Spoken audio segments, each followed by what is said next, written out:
caucusforamerica.com. You know, during the commercial break, Rabbi, you and I were talking, and here in Hamilton, we used to have on the side of the mountain a sign that said Merry Christmas during the Christmas holidays. That had to be changed to Season's Greetings. Well, you know what, on this show, when it comes to Christmas, sir, I don't say Season's Greetings. I say Merry Christmas. At Easter time, I don't say Happy Spring Holiday. I say Happy Easter. It's gone way too far. How do we claim back our rights? How do we claim back our religion? How do we claim back our political views? How do we claim back our countries? By claiming it, by demanding it. By getting out in the streets. First of all, people should say Merry Christmas. That's what it is. It's not a season. There's no such thing as a season. Mm-hmm. It's a day called Christmas. And all of the everything in December, from Thanksgiving until Christmas, it's all revolves around not winter, it revolves around Christmas. So first of all, people have to say Merry Christmas. They have to say Happy Easter. They shouldn't be so politically correct or so afraid, so timid. My God, the society is going to be destroyed, our civilization, because of timidity. A civilization lasts and has longevity because the people believe in it. So you have to say it.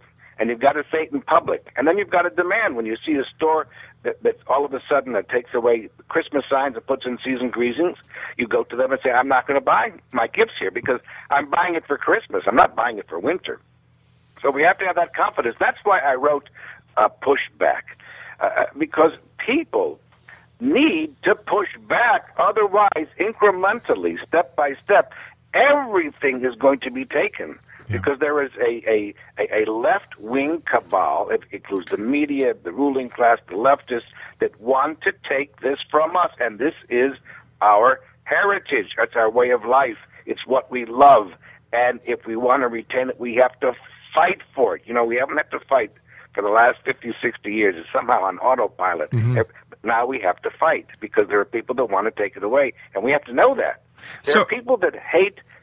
Yes, go on. I was just going to say, is it going to take another act of civil insurrection in order to get the message across? Are we going to have to do what they did in Egypt?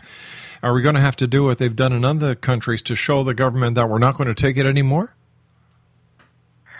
It's not the government. It's the people that run the government. Government per se is something neutral. It's the people who run the government that are the problems.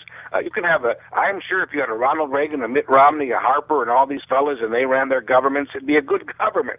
So it's not government that's the problem, because Thomas Jefferson, George Washington, they ran the government here in America. It's the people who are populating and using the government for their own aggrandizement, for their own power, for their own feeling that they're better than us. They're the new aristocracy. And they'll make all the decisions for us. That is what those particular people. But sure, look, you've seen the left is always successful on every one of their issues because they go into the street, they're visible, they protest, they shout. You hear them, you see them. Legislatures see them. I love going to church and the synagogue and all of these things, but that's not going to win it for us. Prayer alone is not enough. We have to go into the streets. We have to be heard, and we've got to be angry. We should have some righteous anger. When someone is taking your heritage, taking it from you and your children, you should have righteous anger. And people respond when they see anger on someone's... How come Islam is always successful? Because they show anger, then people get afraid. Well, maybe if people looked at us and saw some righteous anger, because it's anger that we're entitled to this anger. They're stealing our heritage. Maybe then they'd step back and say, hey, we have gone too far. Rabbi, we've got to say so long for tonight. Once again, I want to thank you so much for joining us. Continued success, sir, and I welcome the opportunity of having you back on the show anytime. Thank you, Rob. Thanks very much.